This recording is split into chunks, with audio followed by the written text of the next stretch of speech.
Hi, buddies. So I've been teaching music for a really long time. Started out in person, then moved to Zoom during the pandemic. And Zoom was like, it's cool. But this summer, I started experimenting with asynchronistic video lessons. And recently found a really dope platform called Volley that I'm switching everything to. So I thought I would just show you a quick example of what a really quick music lesson, this is a beatbox lesson, looks like on the new platform on Volley. After you watch this, if you're interested in learning this way, holler at me.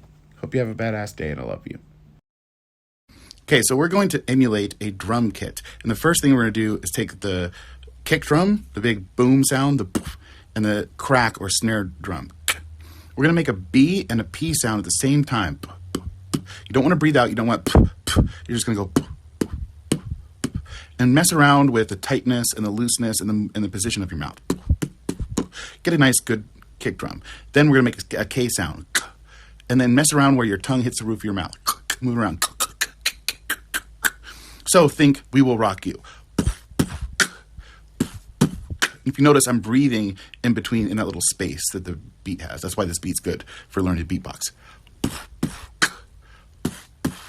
It's okay if when you start, it sounds terrible, make something terrible, and do it again. That's how we get to good. So leave a reply to this video and show me some beatboxing.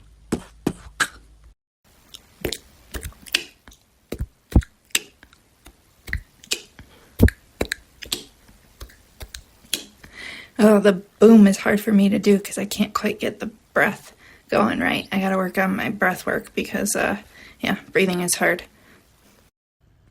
Yeah, the breathing is the hardest part. Professional beatboxers will do circular breathing in the same way that like didgeridoo players. So that basically they're using techniques to like breathe in and out through their nose while using their lips. No air is moving through their mouth. It's all going through their nose. I have never been, when I was younger, I could kind of do a little bit, but that's never been my thing. That's why whenever I beatbox on stage, my mic is connected to a loop pedal. So I only have to do it for like,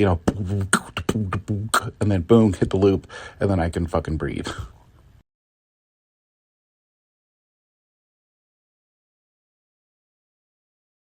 right, so now we're going to emulate the hi-hat. I'm going to take my tongue, I'm going to put it right behind my top teeth. I'm going to make a combination of a T and an S sound. So now we're going to go bass, hi-hat, snare. So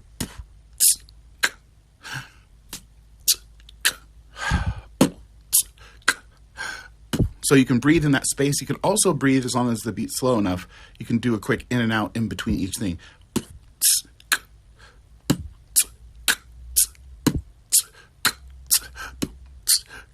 All right, reply and show me you doing the bass, the snare, and the hi-hat.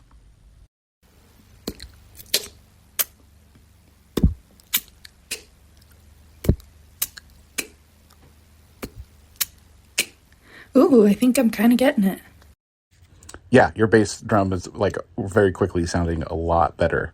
It's getting used to that motion of the lips, right? And then you're probably naturally moving your lips in such a way that it makes more of that bassy, kicky sound.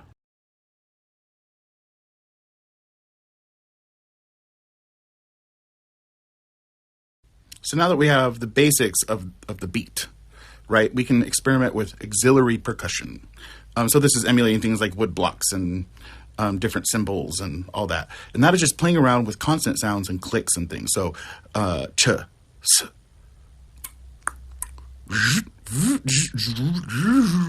and kind of placing them around the kick and the snare. So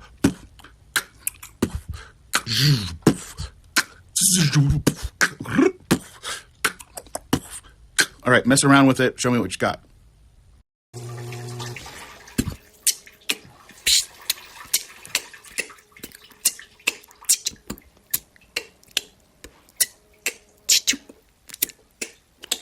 Just a quick note before I go. That happened over a day. Sometimes my responses were right after her responses, and sometimes there was quite a bit of time in between. And obviously, any instrument can be taught this way, but I also do screenshots because I teach how to make music on an iPhone or an iPad. And song therapy works like this. It's just really cool. I don't want it to share. It's kind of exciting. Anyway, love you.